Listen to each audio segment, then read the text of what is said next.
이 거룩한 주일에 하나님께서 우리에게 허락하신 말씀은 느헤미야 2장 1절에서 10절 말씀입니다.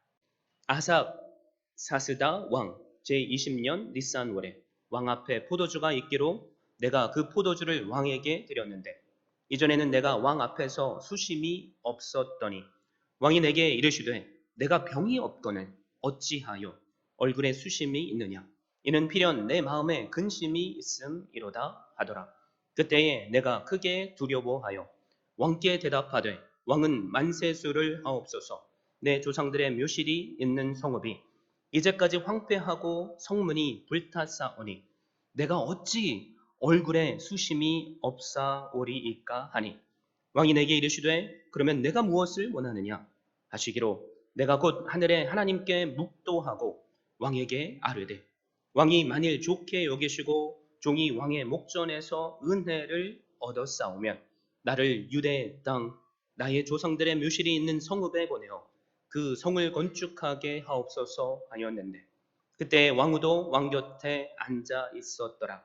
왕이 내게 이르시되 내가 몇 날에 다녀올 길이며 어느 때에 돌아오겠느냐 하고 왕이 나를 보내기를 좋게 여기시기로 내가 기한을 정하고 내가 또 왕에게 아뢰되 왕이 만일 좋게 여기시거든 강서쪽 총독들에게 내리시는 조서를 내게 주사 그들이 나를 용납하여 유다에 들어가기까지 통과하게 하시고 또 왕의 삼림 감독 아삽에게 조서를 내리사 그가 성전에 속한 영문의 문과 성곽과 내가 들어갈 집을 위하여 들보로 쓸 제목을 내게 주게 하옵소서 하매 내 하나님의 손한 손이 나를 도우심으로 왕이 허락하고 군대 장관과 마병을 보내어 나와 함께 하게 하시기로 내가 강 서쪽에 있는 총독들에게 이르러 왕의 조서를 전하였더니 호른 사람 산발랏과 종이었던 암몬 사람 도비야가 이스라엘 자손을 흥왕하게 하려는 사람이 왔다 함을 듣고 심히 근심하더라. 아멘. 저는 이 귀한 주일에 주신 말씀을 힘입어서 무너진 성벽을 재건하라 시리즈 두 번째 주제로 마음을 움직이라 라는 제목으로 말씀을 증거하고자 합니다. 여러분 살면서 가장 어려운 일들이 무엇이었습니까? 저도 그리 오래 살지는 않았지만 돌아보니까 사람의 마음을 움직이는 것이 유독 너무나도 힘들었습니다. 사실 그렇지 않습니까? 때로는 내가 왜 이러는지 몰라 라는 세상 노래처럼 내 마음 움직이는 것도 너무 힘듭니다. 그래서 유독 나에게 잘못한 것이 없음에도 불구하고 그냥 미운 사람이 있습니다. 사람 사랑하는 것조차 힘들다는 거죠. 반대로 짝사랑을 한번 생각해 보십시오. 내가 저 사람을 사랑하게 됐는데 그 가는 사랑을 나는 어찌할 수 없습니다. 저 사람이 나를 사랑하지 않는다는 것도 알지만 그 사랑을 멈출 수 없다는 거죠.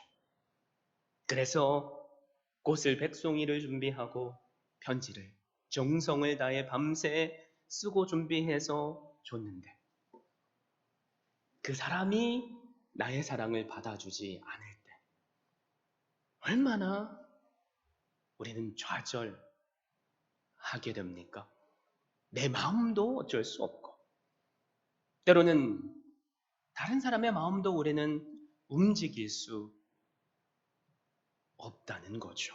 그런데 오늘 말씀을 보면 이 어려운 일을 해낸 한 사람이 있습니다.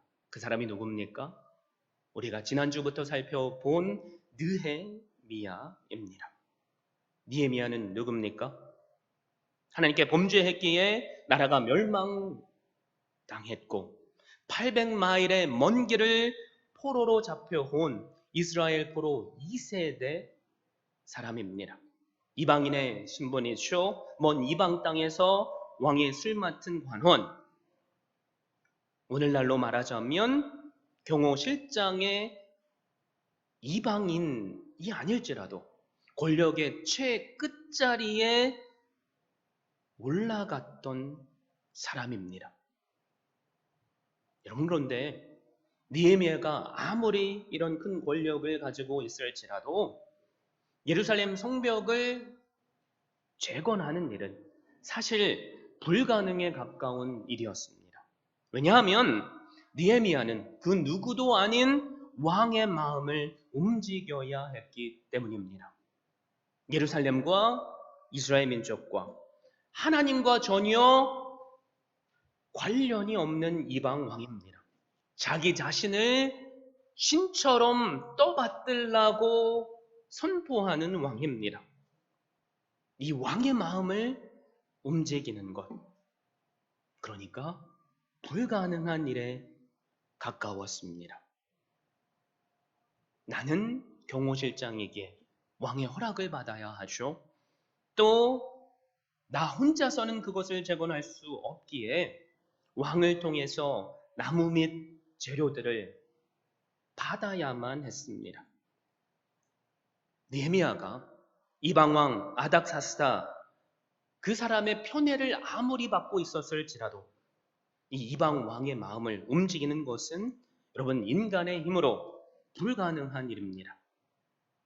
그 이유가 있습니다. 첫 번째로 고대의 모든 왕들은 자기 자신을 신격화했죠.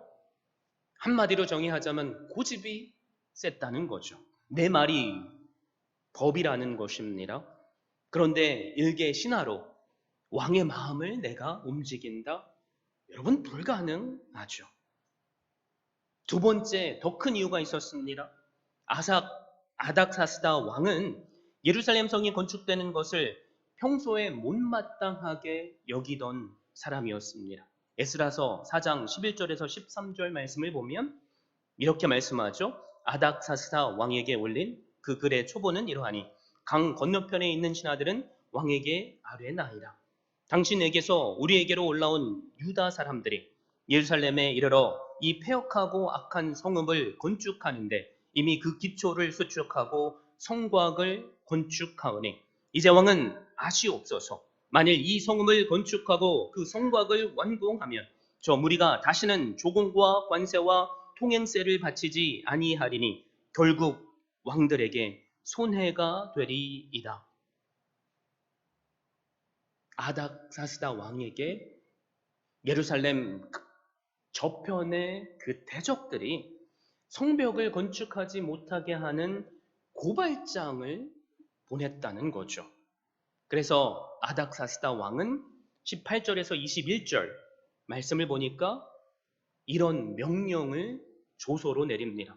너희가 올린 글에 내 앞에서 낭독시키고 명령하여 살펴보니 과연 이 성읍이 예로부터 왕들을 거역하며 그 중에서 항상 폐역하고 반역하는 일을 했으며 옛적에는 예루살렘을 다스리는 큰 군왕들이 있어서 강 건너편 모든 땅이 그들에게 조공과 관세와 통행세를 다 바쳤도다. 이제 너희는 명령을 전하여 그 사람들에게 공사를 그치게 하여 그 성을 건축하지 못하게 하고 내가 다시 조서 내리기를 기다리라. 우리는 함께 느헤미야 1장의 말씀을 나누면서 지난 100년 동안 사실 스룹바벨과 에스라를 통해서 무너진 성벽을 재건하는 운동이 불같이 일어났다는 것을 들었습니다. 그들은 빈번히 그런데 대적자들의 방해에 넘어졌기에 그 일을 이룰 수 없었던 거죠. 그 실패한 원인의 그 중심에 지금 누가 있습니까? 느헤미야 2장에 나오는 느헤미야가 움직여야 할 왕 아닥사스다가 있었습니다. 이 아닥사스다 왕은 조서까지 만들었죠. 그리고 공표합니다. 성벽을 재건하는 일을 금지시켜라. 왜 그렇습니까? 그들이 성벽을 재건하고 나라의 위용을 갖추면 자신을 배신할 것을 두려워했기 때문입니다. 조공을 세금을 바치지 않을 것이라고 생각했기 때문입니다. 여러분, 이런 상황에서 내가 느헤미야였다면 내가 아무리 왕의 총애를 받고 있을지라도 왕 앞에 나아가서 그 예루살렘 무너진 성벽을 재건하기를 허락해 주십시오 말할 수 있겠습니까? 수십 번 생각을 하고 고민을 해도 일은 안 돼. 일은 불가능해. 누군가 거기에 예루살렘에 사는 사람들이 하겠지. 굳이 이방 땅에 있는 내가 할 필요가 없잖아? 라고 생각하고 포기했을 것입니다. 여러분, 그럼에도 불구하고 저는 이 시간 결론을 먼저 선포합니다. 느헤미야는 사람의 마음을 움직이는 그 어려운 일을 해냈습니다. 이스라엘과 하나님과 전혀 상관이 없는 페르시아 왕의 마음을 그가 움직였습니다. 성벽을 재건하는 그 일을 허락을 받았고, 허락뿐만이 아니라 왕에게 필요한 나무와 여러 재료들과 또 군사들까지 받아내었습니다. 사랑하는 성도 여러분, 여러분께 묻습니다. 도대체 느헤미야는 어떻게 이 불가능해 보이는 사람의 마음을 움직이는 일을 해냈습니까? 오늘 주신 말씀을 통해서 느헤미야가 불가능해 보였던, 마음을 움직일 수 있었던 세 가지 비결을 함께 살펴보겠습니다. 느헤미야가 마음을 움직일 수 있었던 첫 번째 비결은 바로 기도였습니다. 기도로 하나님께서 왕의 마음을 움직이도록 한 것입니다. 느헤미야 1장 11절 말씀을 보시기 바랍니다. 주여 구하오니 귀를 기울이사 종의 기도와 주의 이름을 경외하기를 기뻐하는 종들의 기도를 들으시고 오늘 종이 형통하여 이 사람 앞에서 은혜를 입게 하옵소서 하였나니 그때에 내가 왕의 술관원이 되었느니라. 이 느헤미야 기도를 보십시오. 자신이 지금 섬기고 있는 왕, 그 예루살렘 성벽 재건의 열쇠를 쥐고 있던 아닥사스다 왕으로부터 은혜를 입게 해달라고 기도하고 있습니다. 예루살렘으로 돌아가기를 허락받게 해달라고 기도하고 있습니다. 그래서 성벽을 다시 재건할 수 있게 해달라고 기도하고 있습니다. 이미 지난 100년 동안 그 일을 실패했기에 성벽 재건은 모두가 불가능하다고 말했을 것입니다. 우리 이미 해봤잖아. 안 된다니까. 왕이 반대를 하고 우리 주변의 적들이 그것을 방해하는데 우리가 어떻게 해? 이런 말을 들어야만 했을 것입니다. 여러분, 그런데 느헤미야 한 사람만큼은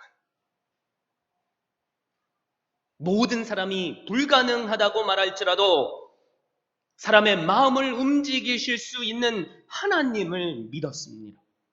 하나님께서 행하시면 사람의 마음도 움직이신다는 것을 믿었다는 말입니다. 우리는 느헤미야 1장의 말씀을 통해서 느헤미야가 이 재건의 일을 기도로 시작했다는 것을 알고 있죠.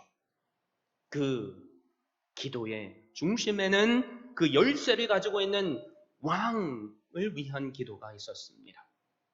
그래서 잠언 21장 1절의 말씀을 묵상하며 기도했을 것입니다. 왕의 마음이 여호와의 손에 있음이 마치 본물과 같아서 그가 임의로 인도하시느니라. 하나님 아버지, 왕의 마음이 하나님의 손에 달려 있음을 제가 아오니 그 왕의 마음을 움직여 주시옵소서. 사랑하는 성도 여러분, 저는 우리 모두가 그 누구도 이것만큼은 내 마음을 바꿀 수 없어. 저 사람만큼은 나는 용서할 수 없어. 그냥 쉬는 걸 어떻게 안 되는 것을 하라고 하지 마. 라는 생각조차 품지 않게 되기를 바랍니다. 나는 할 수 없습니다. 여러분, 그런데 하나님께서 내 마음도 만져주시면 우리는 할 수 있습니다. 이 시간 우리의 입술의 고백이 하나님, 저의 마음도 만져주십시오. 사랑이 안 되는 사람, 용서가 안 되는 사람, 그 사람마저도 사랑하게 하여 주시옵소서. 그렇게 기도할 수 있기를 바랍니다. 이뿐만이 아니죠. 저 사람은 안 돼! 이 사람만 없으면 다 해결이 돼. 저 사람은 하나님도 바꿀 수 없어. 라고 생각이 드는 사람들이 있지 않습니까? 그것이 내 가족일 수 있습니다. 그것이 교회의 특정 누군가가 될 수 있습니다. 이 시간 그 마음조차 하나님께 맡겨드릴 수 있기를 바랍니다. 하나님 맞습니다. 사람의 힘으로는 안 됩니다. 그러나 사람의 마음을 움직이시는 분이 하나님이심을 알기에 아버지 하나님, 우리의 기도에 응답하여 주시옵소서 라고 고백을 할 수 있기를 바랍니다. 제가 우리의 교회에 와서 대부분의 성도들에게 격려와 그리고 뜨거운 사랑을 받았습니다. 진심으로 감사를 드립니다. 그러나 가끔씩 저를 실망케 하는 말들도 들을 수밖에 없었습니다. 목사님, 우리 지금 이렇게 어려운데 그거 안 돼요. 사람이 없잖아요. 목사님, 저 사람은 안 돼요. 안 변해요. 목사님, 이것만 없었으면, 저 사람만 없었으면 우리 교회 지금처럼 안 됐을 거예요. 그 말을 들을 때마다 제 마음이 얼마나 아팠는지 아십니까? 이 시간 우리 지난 3년 6개월의 기간을 한번 되돌아보십시오.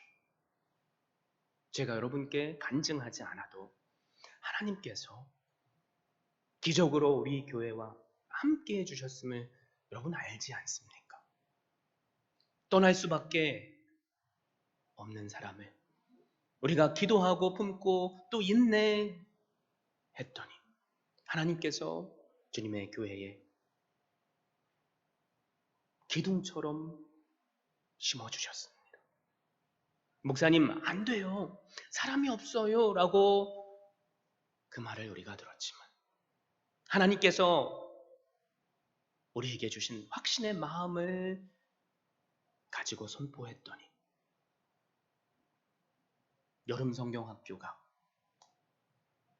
하나님께서 선생님들조차도 외부에서 우리가 알지 못하는 방법으로 붙여주시고 함께 해주셔서 우리가 그 일을 행하지 않았습니까? 심지어는 함께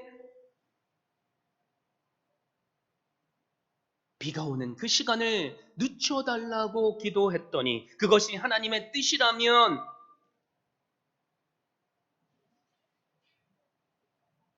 하나님께서 하실 수 있음을 믿는다고 고백했더니 하나님께서 그 놀라운 기적과도 같은 은혜를 우리에게 베풀어 주시지 않았습니까?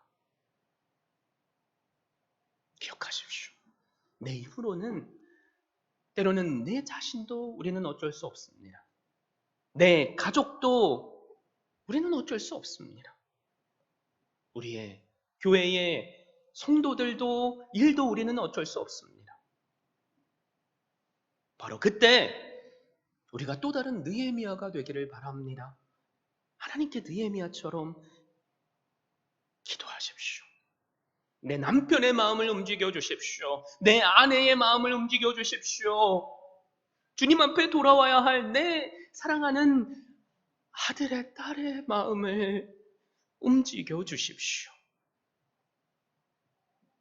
이 형제, 이 자매의 마음을 움직여 주십시오.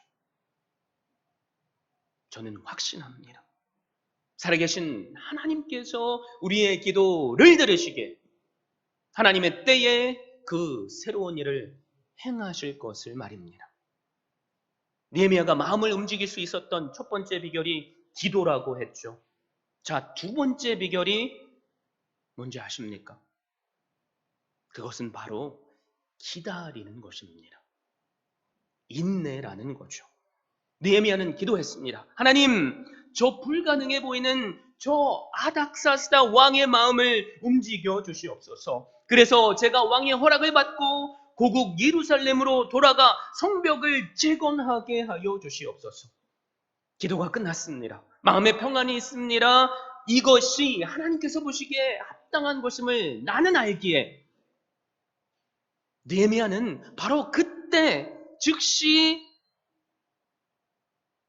자신이 원하는 일을 행할 수 있었습니다. 여러분, 그런데 느헤미야가 기다리고 인내했습니다. 왜 그럴까요? 아닥사스다 왕의 마음을 움직이는 것이 내 시간표에 이루어지는 것이 아님을 알기 때문입니다. 우리도 그렇죠. 내 시간표와 또 누군가의 시간표가 달라서 엇갈릴 때가 얼마나 많습니까? 나는 주님의 교회를 위해서 열심으로 하려고 하는데 또 누군가는 낙심해서 넘어져 있기에 권면하고 함께 하자고 말을 해도 그 하나님의 일을 함께 하는 것이 얼마나 힘든지 우리는 경험으로 알고 있지 않습니까? 그래서 느헤미야는 기다렸습니다. 느헤미야 1장 1절을 보십시오. 하가랴의 아들 느헤미야의 말이라. 아닥사스다 왕 제20년 기슬루 월에 내가 수산궁에 있는데 라고 말씀하죠. 느헤미야가 기도하기 시작한 달은 기슬루 월입니다. 오늘날로 말하면 3월 달이었습니다. 그런데 2장 1절 뭐라고 선포하죠? 아닥사스다 왕 제20년 니산 월에 같은 해 달이 바뀌었죠. 니산 월로 말이죠. 유대력으로 하면 1월입니다.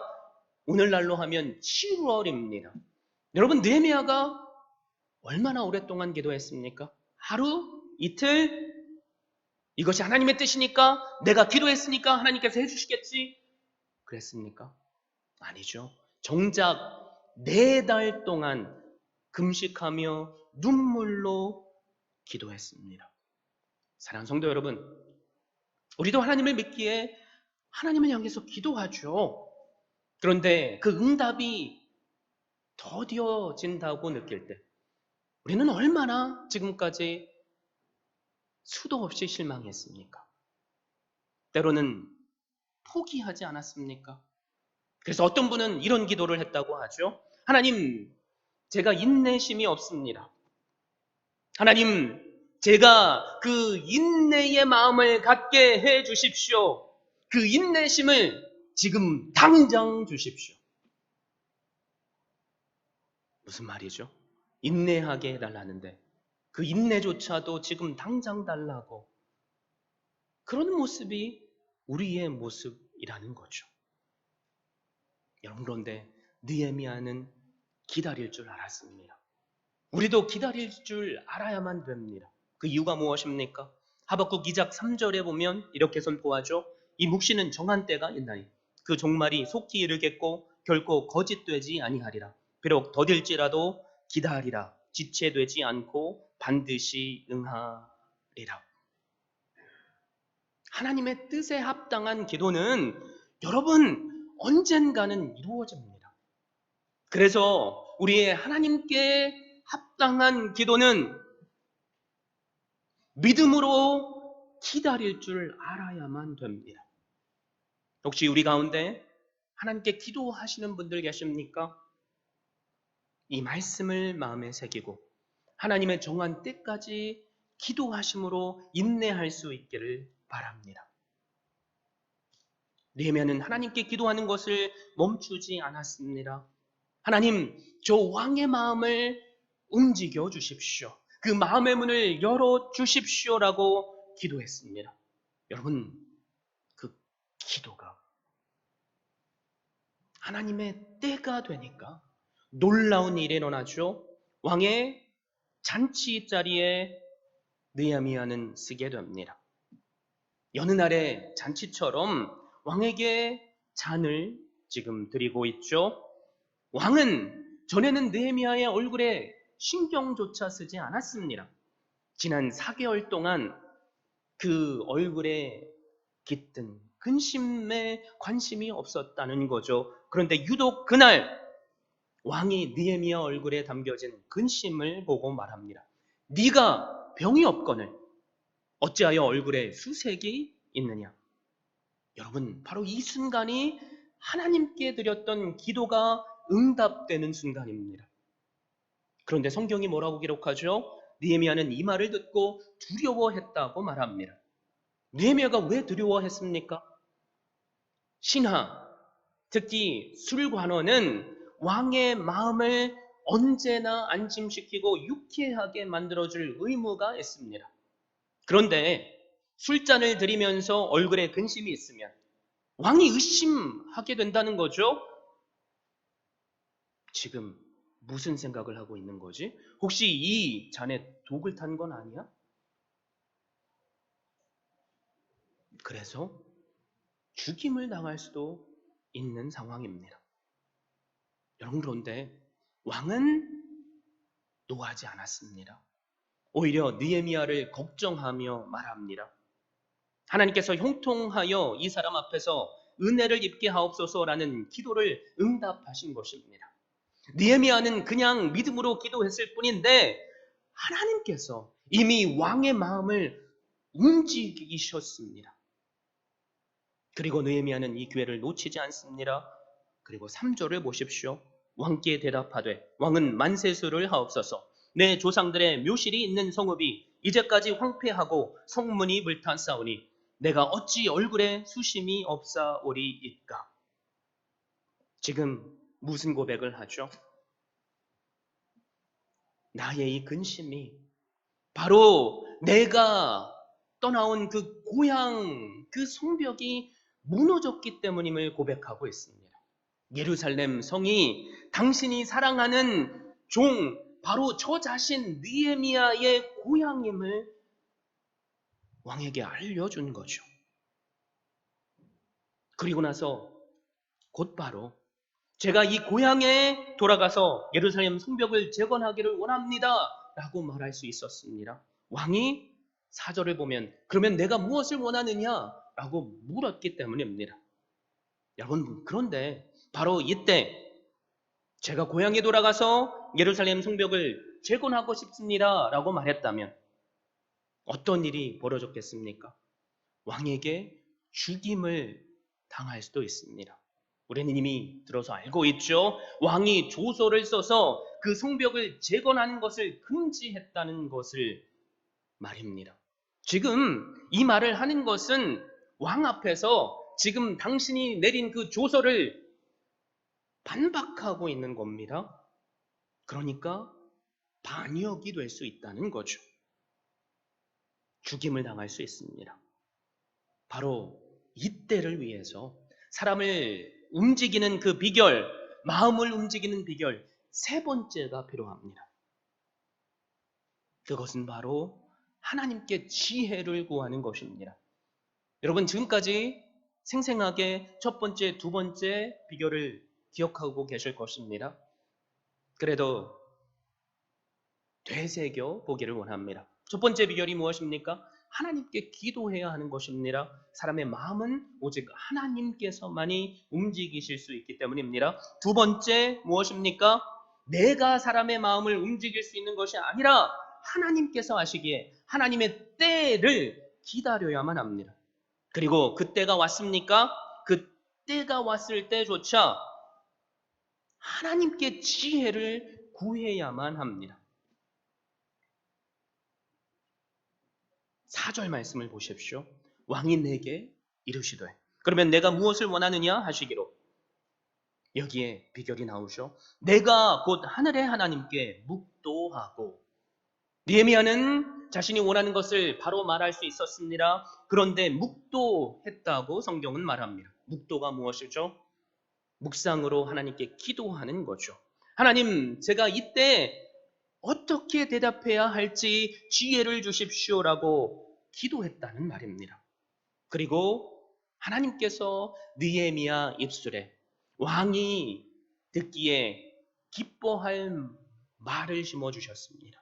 5절에서 8절 말씀이죠. 왕에게 이르되 왕이 만일 좋게 여기시고 종이 왕의 목전에서 은혜를 얻었사오며 나를 유대 땅 나의 조상들의 묘실에 있는 성읍에 보내어 그 성을 건축하게 하옵소서 하였는데 그때 왕후도 왕 곁에 앉아 있었더라. 왕이 내게 이르시되 내가 몇 날에 다녀올 길이며 어느 때에 돌아오겠느냐 하고 왕이 나를 보내기를 좋게 여기시기로 내가 기한을 정하고 내가 또 왕에게 아뢰되 왕이 만일 좋게 여기시거든 강 서쪽 총독들에게 내리시는 조서를 내게 주사 그들이 나를 용납하여 유다에 들어가기까지 통과하게 하시고 또 왕의 삼림 감독 아삽에게 조서를 내리사 그가 성전에 속한 영문의 문과 성곽과 내가 들어갈 집을 위하여 들보로 쓸 제목을 내게 주게 하옵소서. 아멘.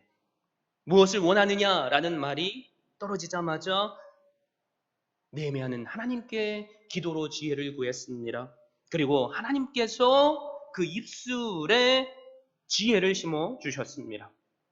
왕이시여, 제가 지금까지 얼마나 왕께 충성했는지 왕은 아십니다. 제가 얼마나 큰 은혜를 왕께 입은 자인지도 아십니다. 무슨 말입니까? 내 소원이 아니라 이 결정을 하는 것은 바로 왕 당신이오니 저에게 은혜를 베풀어 달라고 고백하고 있습니다. 여러분, 이게 지혜죠. 하나님의 일을 우리가 하는데 분명히 이것을 해야 하는데 누군가를 통해 이거 김 집사가 한번 해봐요 라는 말을 들으면 특정 여러분을 지목해서 하는 게 아닙니다. 예를 든 겁니다. 오해하지 마십시오. 그게 아무리 좋은 일이라고 해도 때로는 하고 싶지 않죠. 당신이 뭔데 나한테 시켜? 당신이 하면 되지. 그런데 느헤미야는 하나님께 지혜를 구하니까 왕의 마음을 느헤미야 입술에 나오는 말들로 움직이도록 하셨습니다. 그치? 네가 지금 이 자리에 있는 거 내 은혜야. 그래? 네가 그렇게 원하는데 내가 그것 좀 못해주겠어? 라는 생각이 들게 했다는 말입니다. 여러분, 바로 이것이 사람의 마음을 움직이는 비결입니다. 하나님께 기도하는 것, 또 하나님의 때를 기다리는 것, 그리고 하나님께서 우리의 입술에 지혜를 심어주면 그 지혜를 담아 고백하는 것. 아닥사스다 왕, 어느한 왕이 아니죠. 지금 느헤미야 이 말이 내가 과거에 쓴 그 조서를 자기 자신이 반박해야 되는 것을 왕이 몰랐겠습니까? 분명히 알았다는 거죠.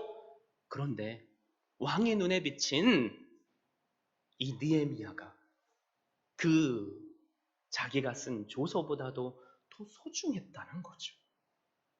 그러니까 그 요청에 모두 응답을 합니다. 어찌 허락만 했습니까? 성벽을 재건할 만한 나무와 그리고 군사들까지 함께 보내줍니다. 여러분, 그럴 때 우리는 그래, 내가 잘해서 이렇게 된 거야 라고 말하고 싶죠. 느헤미야를 보십시오. 8절에 뭐라고 고백합니까? 내 하나님의 손이, 어떤 손이죠? 선한 손이 나를 도심으로 왕이 허락하고 라고 고백합니다. 느헤미야는 분명히 알았다는 거죠. 자신은 하나님께 의지하고 기도했을 뿐인데 또 하나님의 뜻을 기다렸을 뿐인데 하나님께서 심어주시는 지혜로 얘기했을 뿐인데 결국에는 그 사람의 마음을 움직이신 것은 하나님이셨다는 것을 말입니다. 바로 우리에게 이런 세 가지 비결이 필요합니다. 하루 이틀 기도했다고 이건 하나님께서 안 들어주시는 건가 봐 라고 말하며 포기하지 마십시오. 4개월 이상이 걸릴 수도 있습니다. 여러분, 그런데 2022년만큼은 기도를 우리 모두가 포기하지 않기를 바랍니다. 그래서 우리가 52일 금식 릴레이 기도를 사실 하고 있는 겁니다.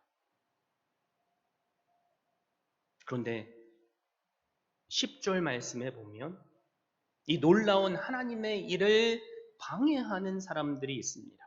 호론 사람 산발랏과 중이었던 암몬 사람 도비아가 이스라엘 자손을 흥하게 하려는 사람이 있다함을 듣고 심히 근심하였더라. 여러분, 느헤미야는 지금 자신의 고국 하나님의 의를 위해서 근심하고 있습니다. 그런데 그의 대적은 자신들의 유익을 위해서 근심하고 있습니다. 똑같은 근심인데 결과는 다르다는 거죠. 원인은 다르다는 거죠. 자, 이 시간 내 자신에게 한번 물어보십시오. 나는 느헤미야처럼 의를 근심하기에 대적들의 근심거리입니까? 아니면 하나님의 근심거리는 아닙니까? 나는 의로운 일로 근심합니까? 아니면 대적들처럼 내 유익을 위해서 근심합니까? 오늘 나의 근심이 바로 의를 위한 근심이 되기를 바랍니다. 그래서 느헤미야처럼 기도할 수 있기를 바랍니다. 느헤미야처럼 포기하지 않고 그것이 1년이 걸리든 10년이 걸리든 인내할 수 있기를 바랍니다. 느헤미야처럼 하나님의 때를 분별해서 지혜로 말을 하고 행동할 수 있기를 바랍니다. 우리가 너무나도 잘 알고 있는 선교사님이 한 분 계시죠? 허드슨 테일러라는 선교사님입니다. 이분을 한마디로 정의하자면 기도의 사람일 것입니다. 혈혈 단신으로 중국 대륙에 들어가게 되었습니다. 그리고 역사의 전후무한 선교의 업적을 남겼습니다. 그 일이 가능했던 것 오직 기도의 사람이었기 때문입니다. 그래서 많은 사람들이 이 선교사님을 평가할 때 이런 말을 합니다. 중국의 해가 떠오를 때면 언제든지 테일러는 무릎을 꿇고 있었다. 하루는 어떤 사람이 이 선교사님을 찾아와서 이런 질문을 합니다. 선교사님이 선교 사역에 성공할 수 있었던 비결 한 가지가 있다면 무엇입니까? 그러자 테일러는 이런 유명한 말을 남겼습니다. 저는 오직 기도로 사람들을 움직였을 따름입니다. 그 뜻이 무엇이냐고 물어보니까 그는 이렇게 설명합니다. 저는 하나님으로 하여금 사람들을 움직이시도록 하였습니다. 당신도 당신의 힘으로 사람을 움직이려고 하지 말고 자신의 힘으로 자녀를 움직이려고 하지 말고 하나님이 그들의 마음을 움직이도록 기도하십시오. 어떤 반대를 만나더라도 그때마다 무릎의 힘으로 그 반대를 이기십시오. 사람을 움직이고 또 회복시키는 것은 하나님께서 하시는 일입니다. 내가 하는 것이 아닙니다. 그런데 바로 나를 사용하셔서 하십니다. 나의 기도를 통해서 그리고 기다림을 통해서 주시는 지혜를 통해서 하십니다. 여러분, 우리 한 사람을 변화시키기까지 하나님은 사실 한 분 예수 그리스도를 통해서 그 일을 하셨습니다. 로마서 5장 15절에 그래서 뭐라고 선포하죠? 그러나 이 은사는 그 범죄와 같지 아니하니 곧 한 사람의 범죄를 인하여 많은 사람이 죽었은즉 더욱 하나님의 은혜와 또한 한 사람 예수 그리스도의 은혜로 말미암은 선물은 많은 사람에게 넘쳤느니라. 내 마음조차도 때로는 어찌할 수 없는 우리, 예수 그리스도를 믿기 전 우리의 모습, 우리가 잘 알고 있지 않습니까? 여러분, 그런데 하나님께서 그 우리를 위해서 한 사람 예수 그리스도를 보내주셨습니다.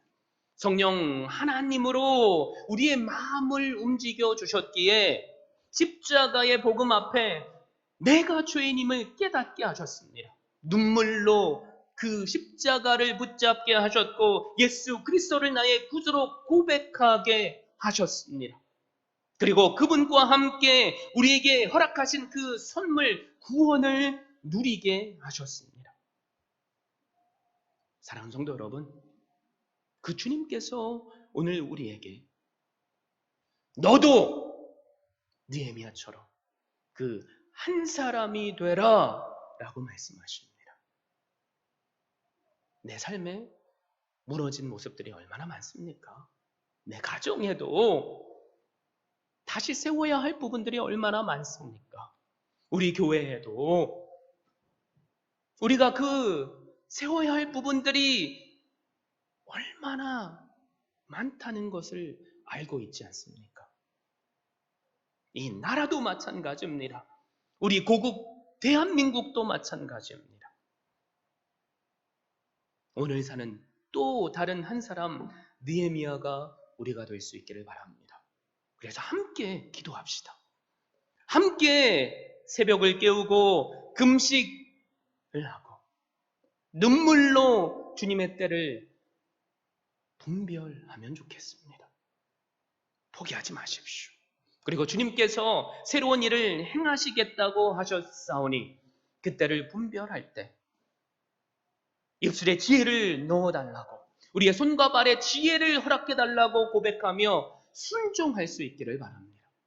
그래서 무너진 내 삶의 성벽이, 내 가정의 성벽이, 내 교회의, 내 고국의, 이 땅 미국의 성벽이 우리 때문에 한 사람을 사용하시는 하나님이 우리와 함께하기에 다시 세워지는 놀라운 일들이 불같이 일어나기를 예수 그리스도의 이름으로 축원드립니다.